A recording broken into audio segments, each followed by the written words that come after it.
Hey guys, and welcome to Fancast. We're very grateful to be recording from the historic St Kilda Sports Club, the oldest locker room in the Southern Hemisphere. Join us on the bench where we talk all things footy. We're fans, and this is Fancast. G'day Fancasters, and welcome to another episode here on the pod where we have a proper footy chat.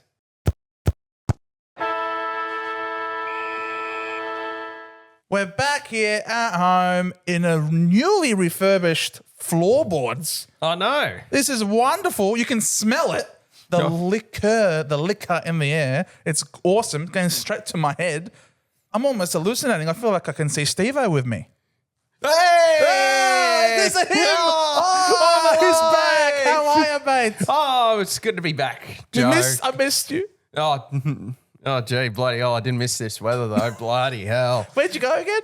Gold Coast for a couple of weeks. So that was good fun, seeing the family, bit of a reset, relax, and And refresh. And refreshed. I'm all refreshed. I did some clothes shopping in Gold Coast. Beautiful. Gee, because I just never have time to do clothes shopping, and I don't want to do it online. That's a scam. I only do online shopping. No. So I liked your Mitre 10, by the way. yeah, well, we won't be seeing that as much because I've got more of a range to go through. So Mitre 9 and Mitre 11. I'm refreshed. Rest in peace to my Caterpillar puffer jacket. This has now replaced it. Congratulations. Yes, it's nice and new. Everything from Kmart. I got about 15 things, all up $160. So I feel like I've done a pretty good job there. Kmart, mate, but Kmart hits different. Oh, it does hit different. It's either going to last you for 2 days or 20 years. I feel like there's no in between. Yeah, mate. If any of these can last me, 5 years, I'll absolutely take it. So, good to be back. I've missed. I've still been watching a fair bit of footy. Excellent. Of course, but it feels like it's been a while since talking footy to you. Like, Because it has been. I think the last time was when I was hungover. Yes. The Western Carlton game. That's exactly right. Yeah, so it's been a fair while. I think that was early in the month, and we literally last day of the month today. Yeah. So, how have you been, Joe? That was 3 weeks ago. Yeah. Oh, I'm doing well. I'm doing not bad. Yep. You know, we're continuing on, soldiering on. I love this weather. Personally, I love the cold. I actually like the cold as well. Yeah. I feel like that's just the Melburnian in us. Absolutely. But I tell you what, it was nice to see some sunshine. Fair enough.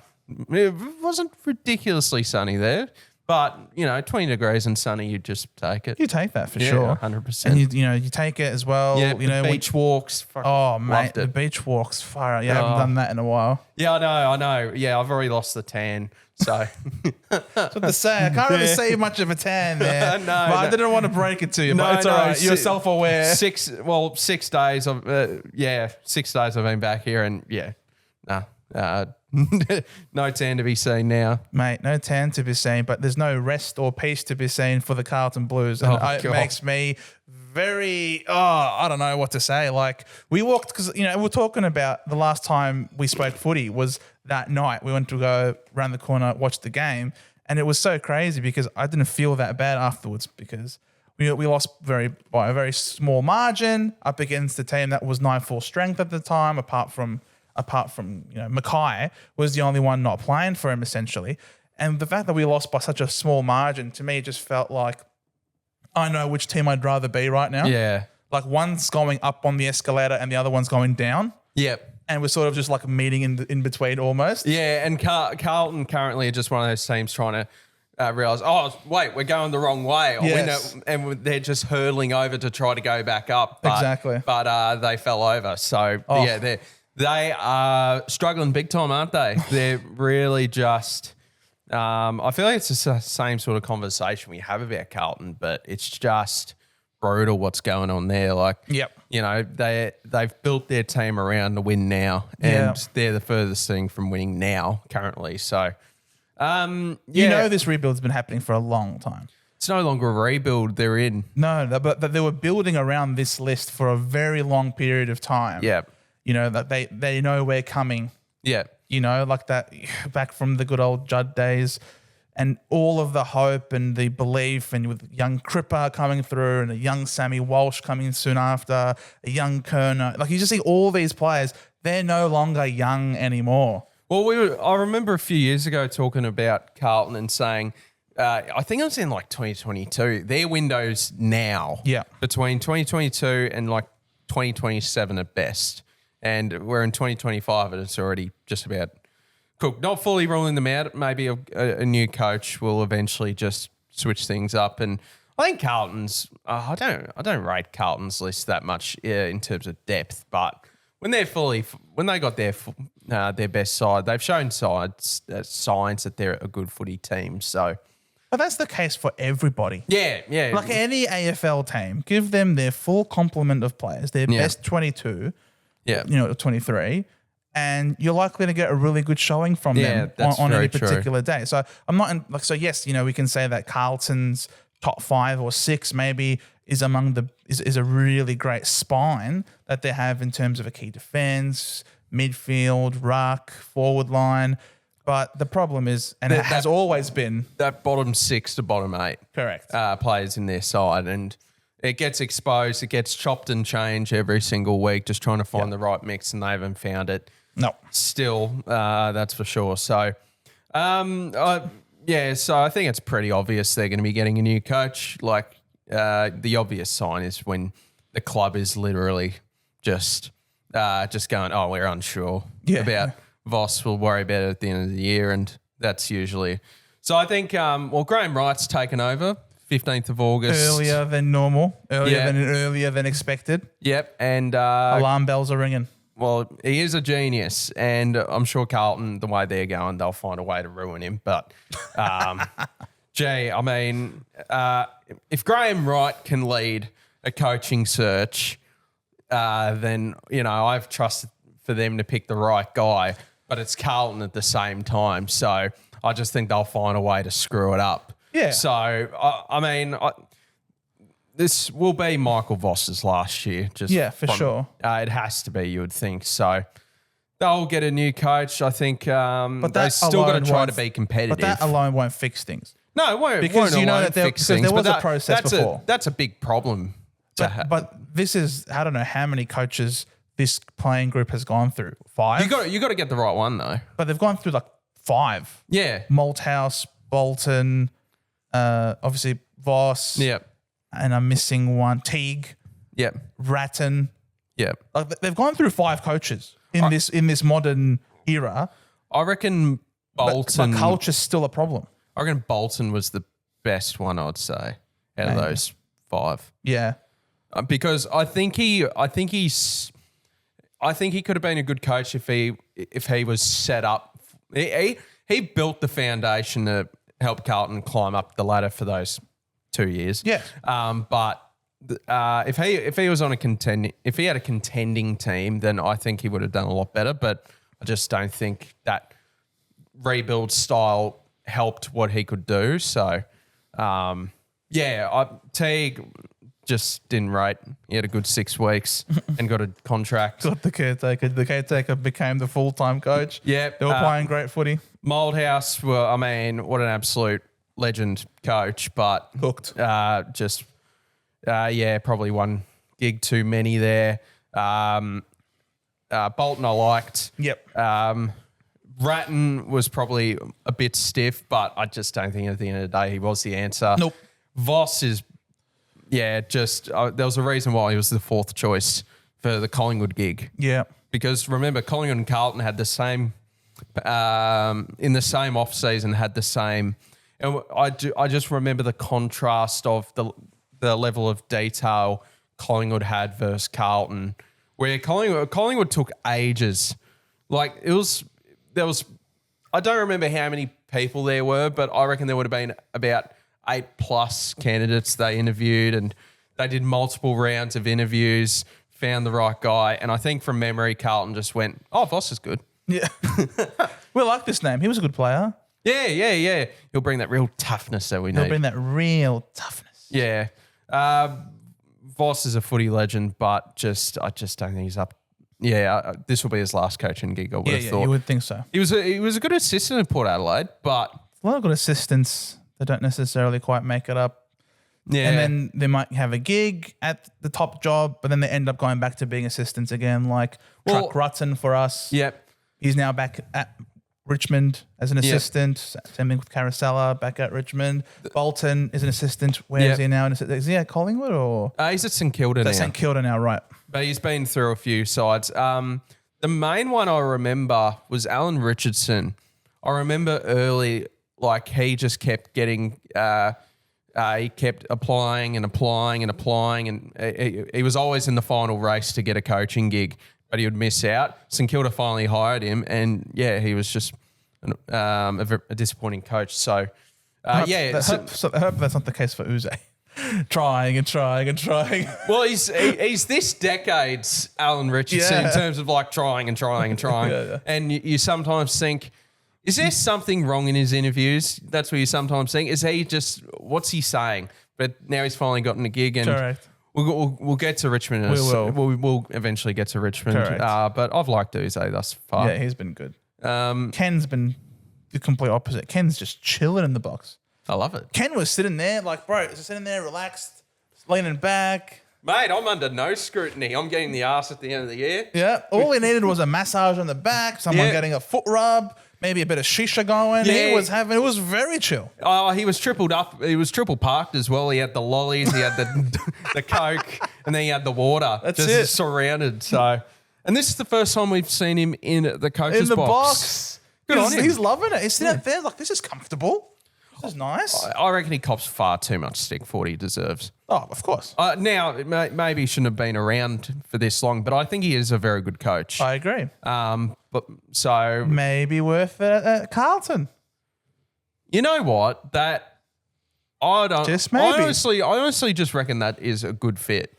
Yeah, I think so. I reckon Ken Inkley and Carlton would be really good. He got to see Carlton and for Ken. He got to see firsthand just how much of a basket case they are, because they absolutely romped them by 50 points on Thursday night. Yeah. And really, poor Adelaide, it was game over at halftime. Like, it was ridiculous. The ease at which, for the rest of the game, poor Adelaide were just mucking around.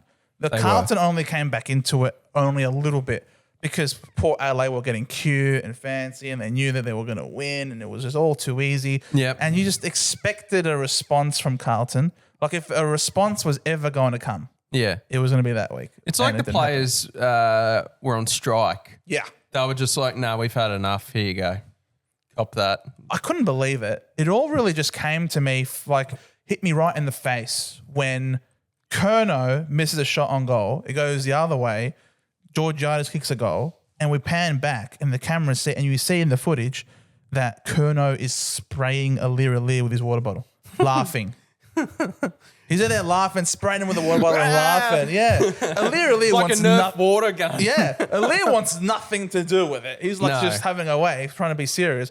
But Curnow's there laughing, spraying water. It's just like they're playing games, rather than playing the game. Yeah. You know what I mean? Like, Curnow has got to be one of the biggest. I know he's got multiple, common medals and shit like that, but he's been a real disappointment this year for me. A real disappointment. Right when Carlton needed him the most, it feels like Curnow, you can say he's had injury problems with his body and whatnot, but I'm not giving him any slack whatsoever. If you've got injuries, you don't ride your bike to the MCG last week. He's the inside 50 entries are pretty arse though. No, he's for Curnow. He's reaching out with one hand. Yeah, he's reaching out with one. He's not actually committed. I feel. Yeah, he's just going through the motions. I think we're seeing that a lot out of Carlton players now. They're just this season's done, and keep it up, guys. We got your pick. Yes, there you go. But I think you guys are very happy. Yeah, mate. Well, I mean, I don't think it's going to matter bloody anyway, because Gold Coast have got about 15 academy players that they're just going to match, and our pick's going to go back to pick 30. But not wrong. Yeah, it'll be like an end of the first round at that point. But look, Carlton are really struggling. I don't know how they turn this around. They don't at this season. They'll get a few more wins, but I think we can. They had the third easiest fixture for the year. I think we can officially say they are cooked. And I kept keeping the door ajar for Carlton, because I remember saying to you a month ago, look at this run here. If they go 4-0, 8-7, they're right in the mix. but they had to go 4-0, and now they're 6-10, 5-6 and that loss to North really 6-9, is it? Yeah, they're on 24 wins. So 24 points. 24 points. I mean, you can click on the. You can click on no. Okay, yeah. So Extended. 6 times 4 is 24. Yes, and they've played 15 games, so they're on 6 wins, 9 losses. Correct. So, and then now that they've got, I believe Collingwood, then Brisbane. Yep, they're bugging. So, they just need to have a bit of self-pride for the rest of the year and just not make it even more embarrassing.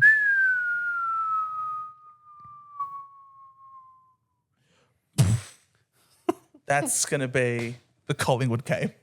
It's going to be unbelievable. I think Carlton are already on the floor. They're already on the floor, but this is just the cremation part now. Yeah. That's going to be, oh, geez.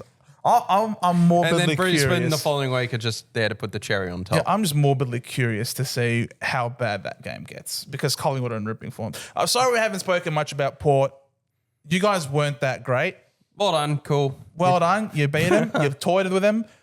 But this game was definitely more about how shit Carlton are and the in terms of their mentality right now, their predicament, and just how bad the situation is, and they didn't front up. So I feel like anyone could have beaten Carlton on that night. I feel like if we played them, we might have beaten them, even with all of our injuries. I feel like even we might have won that game, you know, with just how shell-shocked they appeared. And everyone's playing injured as well. Like it's half the team's playing injured now as well. So well done, Port. Congratulations. Carlton, commiserations. Friday night was a lot more entertaining between the Swans and the Doggies in Bont's 250th. Yes. Congratulations to the Bont. Congratulations, Bont. Greatest dog of all time. I'll tell you what, he was very selfless this game, wasn't he? Very selfless. Yeah, 63 points on Supercoach. Killed what us, on earth are you doing, mate? Bastard. No. Well done, Bont. We love you, Bont. We love you, Bont. Pick it up, though. I just brought you in this week. You broke him, mate. Yeah, I broke him. Dogs, good game of footy. God, the surface was terrible, though. Yeah. I'm really sorry for anyone watching from Sydney or you're a Swan supporter or whatever. Sucks. No, not just the surface. Watching footy at the SCG sucks. It's shit. I'm sorry. Elaborate, please. Nah, the ground. It's just not a good broadcast ground to play footy at, if that makes sense. Like, it's just crap to watch on TV. I've been there once. It's a good stadium to actually be at, but no, I'm not. But not to be on. Yeah, I see. Good game. Sydney versus Dogs. Oh, it's the SCG. Fuck. At least Marvel. That's a great arena to watch sport. It's Vic bias, man. It's Vic bias. No, Adelaide Oval's the best. Oh, the best. Yeah, I'm giving it the best. The best. To watch footy on, I reckon. The best. Yeah, I'm giving it the best. Why? And what's wrong with the MCG? I'm not saying there's anything wrong with the MCG. But there's more wrong at the MCG than Adelaide Oval. Oh, I just prefer I like watching games at the Adelaide Oval. Yeah, well, I guess you're close to the action. I think the atmosphere is amazing. You guys went earlier in the year. Yeah, it was great atmosphere. It was good fun. Atmosphere was unbelievable. The hill, can't go wrong with the hill. I didn't watch on the hill. Yeah, I feel like it's where bad things happen. You're still can happen. You're still a virgin of the Adelaide Oval Hill. Yes. Oh my God. I walked past it and thought, this is very unruly. I can't stand here for much longer. Well, if you're a footy fanatic, you don't go on the hill because you want to watch the game. And exactly. You can't really get a good view. Exactly. But if you're there, gather around Richmond versus Sydney, which was the first ever gather round game I went to. Wow. And it was just pure vibes, everyone just getting up and about, and yeah, it was beautiful. So essentially, if you want football but in soccer form, just go to the hill because you don't watch the game. Yeah, that's where the ultras are. You just go and have vibes. Yeah, spot on. But if you want the game, you sit elsewhere. Yeah. Sorry, back to the SCG sucks. You don't have to talk about the SCG more than that. All right, we got it. The SCG sucks.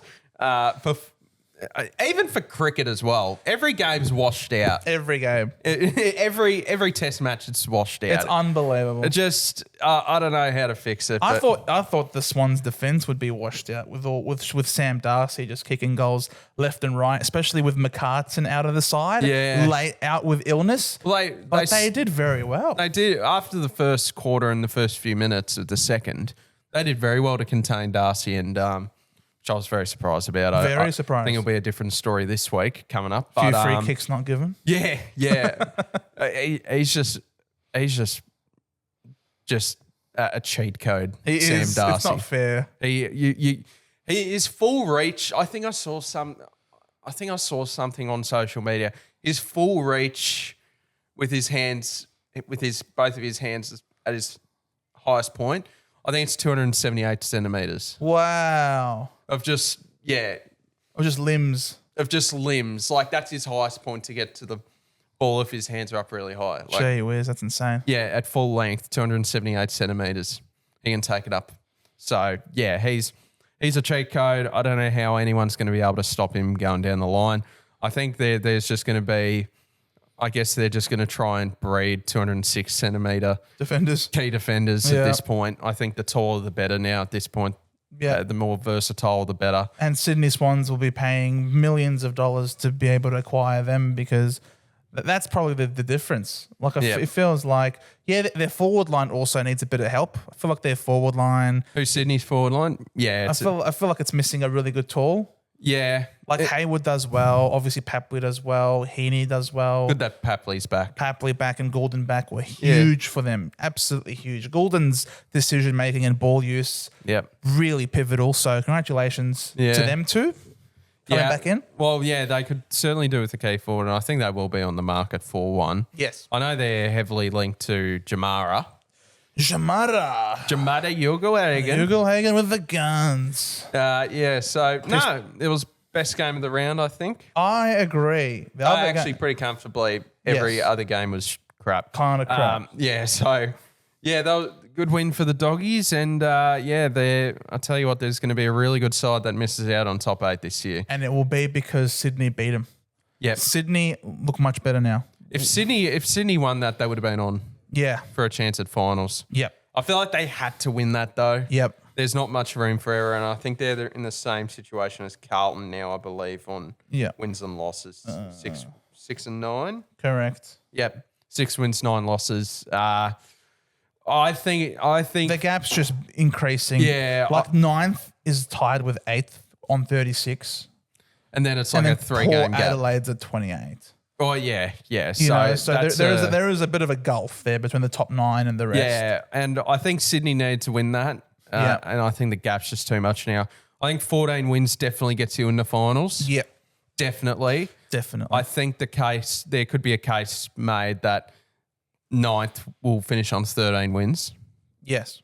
So build your percentage up while you can. Absolutely. The Suns could have built more of a percentage against Melbourne, but they do have a game in hand against the Bombers in Gold Coast at the end of the year, the make-up game for round 0, which you would be penciling in as a very comfortable win for the Suns because they are looking real good. And it's crazy to think that Melbourne's best player is Jake Melksham at this point. Go on. Melksham. Go on. He kicked 5 goals, 6 on the weekend. Yeah, he was Melbourne's best player for that game. There you go. See, who was their best player? Oh, I thought you meant like he's their best player at this point. No, not definitively. Yeah, no, he was. 5 goals, 6. 5 goals, 6, 18 disposals. Gee, you'll need a few rub downs. Oh, my God. Bloody hell. I think he's 33. Jakey Melksham. Yeah, we love that. Yeah, 33. Oh, God. Spot on. Yeah, he would have been sore Sunday, Arvo. Ex-Bomber there. I have a soft spot for Melksham. Yeah, I love Jakey boy. He does very well. Yep. But the Suns just, keep on keeping on. Keep on keeping on. Yeah, they broke their losing streak. Really important that they did that. They had a losing streak? They had a losing streak. Of 2? 3, I think. Oh, really? 3? Top of my head, if I look at Gold Coast, 1, lost to the Giants, lost 2. to the Cats, and lost to Freo. Oh, gee. It was a 3-win lose, a 3-loss streak. Gee, Gee, I didn't know it was that bad. Yeah, so it was really important. So good for them to bounce back. Absolutely. Very important. A bit of a danger game because you never really know exactly what you're going to get from Melbourne. Like, they do have their stars still. They still have Gawn, they still have Petrarca, they still have Clary, they still have Pickett. You know, they've still got some really good players in there. But I'm trying to figure out what their direction is. I think it is for the Cozzy Pickett era. Down. Their direction is down, and hopefully they stay down. We have their pick. Yes. we're both very happy with our situation with picks. Absolutely. No one's lost, but no one's what? No, actually, we have one. We're doing very well. So well done to Gold Coast. They look like they're finally going to break their record. I didn't see. I think I watched the first quarter. Then I had to drive to Geelong. That's all right. What's happening in Geelong? I saw a mate's birthday. Supercoach Pro's Supercoach Pro. Right, you were with Brad. I was in Geelong for the night. Yeah, so I actually That's a long drive for a birthday party. Yeah, well, I was pretty committed. Brad, you got a real one here. Yep. He's a real one. No. He's a real one. Nah. Yeah. So I listened to the rest on the radio. Good stuff. Then we have your boys. Oh, wow. Did you feel like it was a banana peel game, or did you always feel really confident about this one? What does that mean, banana peel? Like it was a danger game, that you could slip over. No, I was still pretty confident. I don't think North were in a bit of decent form, but I'm just like... And they beat Carlton. I was pretty content going into this game thinking we could win. Yeah, I don't know why. I think just in Tassie against North looked better, but gee, they didn't look good that game. No. That's the purest we've played footy this year. Yeah. And I guess that's easy to do given the opponent. But off the bye, confidence booster, percentage booster. Big time. We needed that. Very happy with how the boys played. I didn't catch all the game. I listened to the first quarter on the radio, second and third quarter in my motel. And what was it like when hearing Gunston kick his 7th goal? Yeah. The Hawks players had the 7 up. Yeah. That was cool. Congratulations to Gunston. He's now 6th in the Coleman. And it was a career best 7 goals. 7 goals. Well, not quite 13. Yeah. But hey, 7's great. It was very funny. I remember a commentary bit of Toby Pink stopping these players the last few weeks. 1 goal, 0 goals, 0 goals, 2 goals, and then Gunston just kicked 7 on him. 7 goals. Just to even out what is realistic here. So it's because there was no Combin. No, we like Toby Pink. I like Toby It's because there was no Combin there. No Combin. No Combin to help. That hurts. That really hurt them. Yeah, very happy with how he played. And, unfortunately for North Melbourne, it just feels like a bit of a kick in the ass, unfortunately. Bit of a letdown. Because they were in some nice form. They were. Yeah, that might have set back their confidence a fair bit.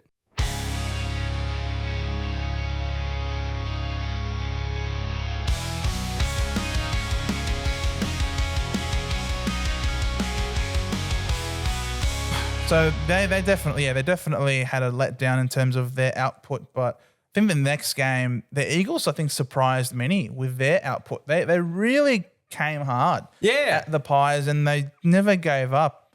Even in the last quarter when, Collingwood really started to flex and build on that momentum, obviously being a great side that they are, I still felt like the Eagles continued to try all game long. And that's big credit to them. Did Collingwood take it a little too easy? Potentially at the start. I didn't see too much of this game. I was looking around at the telly a few times at the pub, but I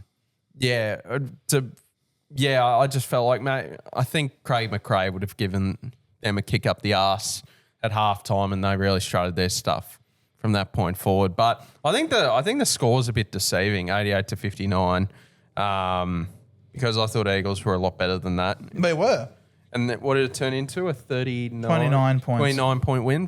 So you take that for the Eagles. They were in front at 3/4 time. Yeah, so they're up there with being one of the best 1-14 teams I've seen after that performance. So they have they've got some good players there, like McCarthy come in straight there from the mid-season draft, doing very well, playing off half back for him and doing a really good role.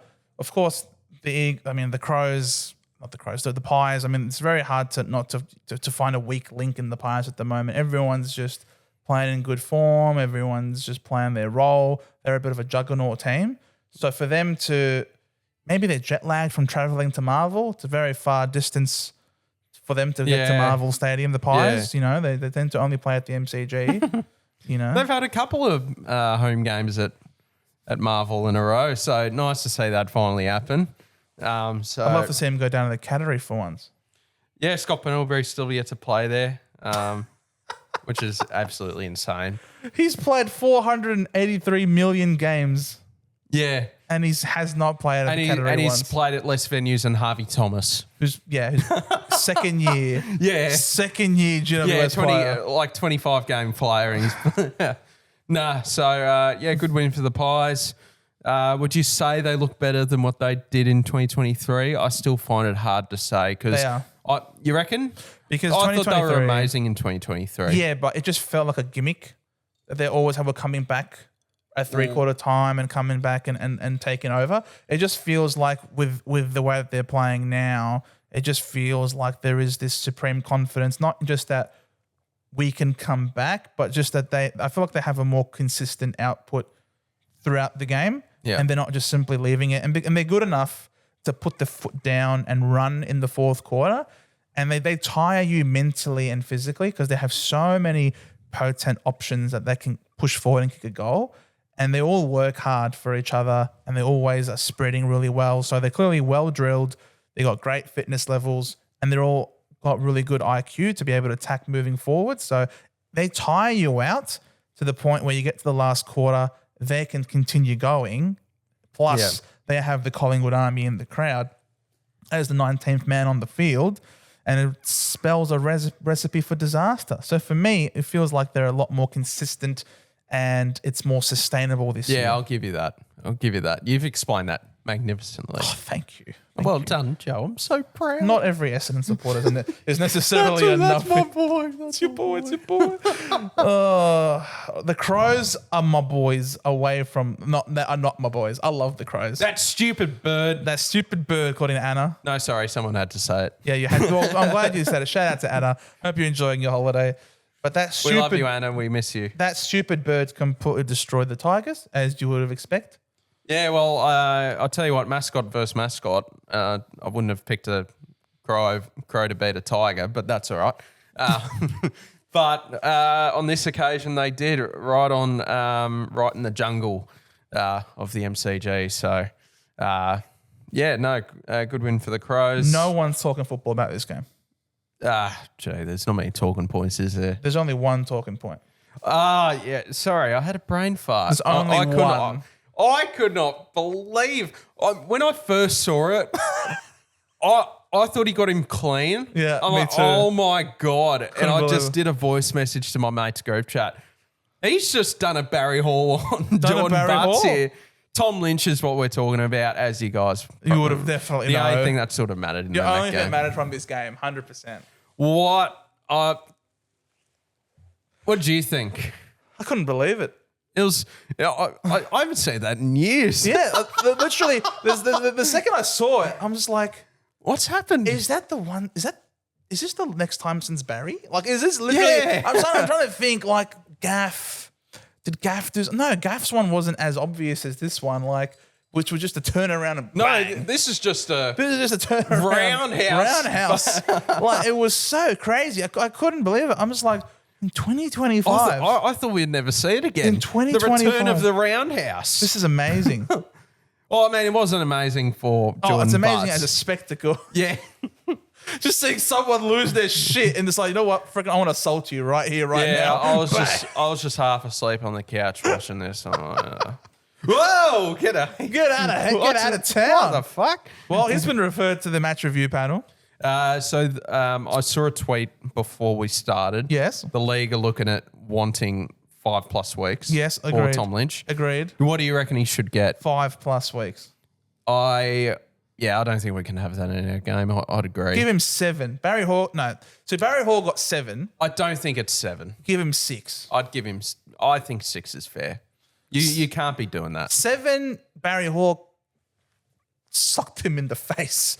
That was insane. This one was a back of the head roundhouse swing. Yeah. So, you know, there is such thing as a coward's punch.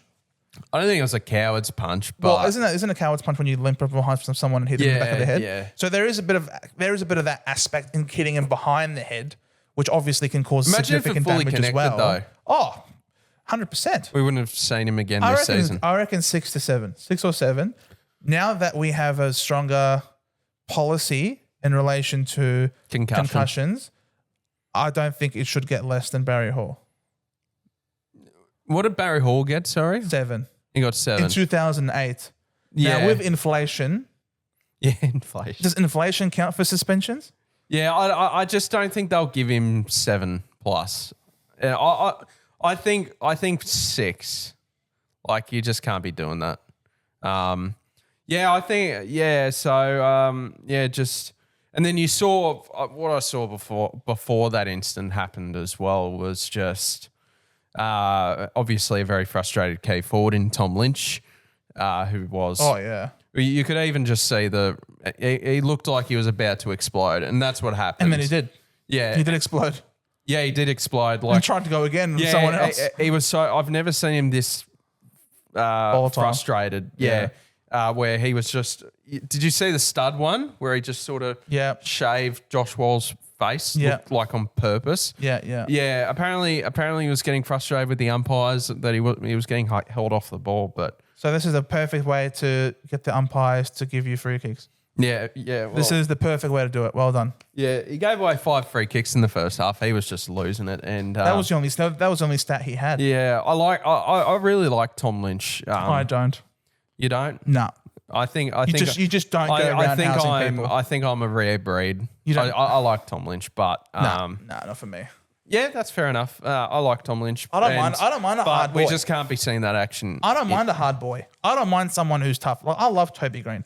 I love Toby Green. Even when he's got the studs out and occasionally doing the bad thing, we can say bad. I like most of the villains in footy. I don't like Tom Lynch though. He's a bit of. I feel like he goes for gut punches. He's done a few. I don't think he has a clean rap sheet in that respect. He's done a few bad things, I feel. Yeah. And I don't think he provides real leadership to Richmond. Yeah. I think you can't be putting that sort of, demonstration. It'd be tough to be a key forward in that side though. Yeah, but he left Gold Coast to go to Richmond because you would have loved to have been a key forward in that Richmond side when he first moved across. Yeah. So he picked Karma sort of goes around. What goes around comes around. Yeah. He certainly left the tougher task at the Gold Coast Suns to pick the easy one at Richmond when obviously they have their dynasty team. And now he's going through a bit of hard times again. Dynasty. I say dynasty. Oh, fair enough. Is there a proper way to say it? Dynasty. Tomato. Potato. No, you're wrong. The Crows, well done. Keep doing yourself. Keep doing you. Are they top 4 now? Or are they still top 4? They're third, yes. Yeah, Joe, they're with the best percentage in the league. They're flying. With the best percentage in the league. And they've still got North Melbourne and West Coast to come. Do they still have Carlton again? I don't believe so, no. I do a lot of squiggles, so I do roughly remember the fixture. That's good. That's nice. Yeah. Very good. We then get to the last game of the round between the Dockers and the Saints at Optus Stadium. And brave fight from the Saints. Very brave. They've got a player in Max Hall. They do. He's a very good player. Box Hill legend. He played like a legend on the weekend. He was sensational. He was. And I'll tell you another player who was sensational on the weekend, who I thought was a little bit stiff not to get the Rising Star nomination. The Flying Viking. He was very good as well. Alexander Tauru. Surely Saints fans are going to go, Roo. Maybe. When he gets the ball. Maybe. Or maybe every spoil, because he did have 14 spoils. That was insane. That's unbelievable. The flying spoiler. He has reignited the Golden Fist. He is the Golden Fist. He is the Golden Fist. He is the Flying Viking Fist. Yep. And Fist of the North Star. I hope Saints don't I hope Saints don't find a way to ruin him, but No, they won't. I hope not. Gee, they're just desperate for that type of player. So I feel like Ross has done well. Like he's still playing these exuberant kids. I think Hall was great. He's still playing Windhager. Well, you got to do it now. Yeah, they have to do it now. Yeah. What are they? 5 and 10. They're on 20 points, aren't they? They are. Yeah, season's done. So just play the kids. How do they have? Okay, I was about to say. What do you think? Oh, they've only got 2 more points than North. Is that correct? Yeah. Yeah. North are just a draw behind because they drew with the Brisbane Lions. Oh, gee, there you go. But, so the Saints, we have their second round pick. So. Oh, gee, Essendon are just like collecting them like little. Like Pokemon. Like Pokemon. We just gotta catch them all. Just gotta catch them all. Gotta catch them all. I didn't watch Pokemon, but I think that's how it went. Pokemon. Yeah, no, you did well. Pokemon. Well. But yeah, we were like, so that's it. Once you got rid of Dodoro, the Dodoro, finally gone, we got someone who's actually got tactical nous. Only took you 50 years. Only. And then he still sued us for unfair dismissal. Seemed very Him, of all people, sued us for unfair dismissal. He had the freest ride of all time. Mates. I don't know how it took that long to realise the problem. They say, you look at a mafia boss. Well, part of the problem. Bro, mafia boss wishes he had Dodoro's track run. No, I know. Getting paid every year for 25, 30 odd years to shaft a club only to then sue them and take more money from them for unfair dismissal. Sue. That's not bad. I'll give you that one. Yeah, so Freo, good win. Good win. The big kahuna is good. Oh, he's a ripper. Tracy's really good. And he's clutch late as well. Just down. So good. He goes into defence and just... Yeah, spoiling over the line or running down Nazai Wanganeen Miller, which is not easy to do. I thought he broke his ribs earlier in the game as well. I don't know if you saw the incident. No. Taru. Sorry, I keep saying Tauru. I mean, you can say whatever you like at this point. I'll say Taru. I say Tauru. Taru, big knee, right into the rib cage. Yes, I did. You reminded me. Thank you. Yes. And he looked dead for about 20 seconds. But the crazy thing is... He just got right back up. No. That's not the crazy thing is. Sorry, that was impressive. But the crazy thing is, this happened way off the ball. St Kilda have taken it and are running with it. They're on the wing. And they stopped it. They stopped play from something that's happening way behind. No, I bring it back to the old days where you wait for a stoppage until you, he's in big trouble. Exactly. But whilst the game is on and St Kilda have cleared it, St Kilda, time and time again, get shafted by the umpiring. They do, don't they? They got shafted by the umpiring. So many high-on-the-ball decisions or things or 50s that they ought to be getting. I obviously have no skin in the game. I'm clearly not a St Kilda supporter. But as a neutral, I feel like there are quite a few times, it's very, very rare, if ever, that I'm tuning in to watch a game and I find St Kilda getting the rub of the green with the umpiring. I know, right? Yeah. No. It's very rare. Never happens. Yeah, bloody the opposite of Nepo babies, that's for sure. Absolutely. Absolutely. Yeah, These babies are completely unwanted. Yeah. Yeah, I thought the Saints were going to be able to get it done, but Freo just put the foot down in the fourth quarter. And you tipped the Saints? No, I thought three-quarter time, I thought they could hold on. Yeah. No, I went 7 for 7. Same. I perform better when I'm not here, so sorry, you won't be seeing me back again next week. Yeah, I got 7 for 7 as well. I feel like it was a pretty straightforward week. Yeah, it was. It was, and that's what it needed to take. So, well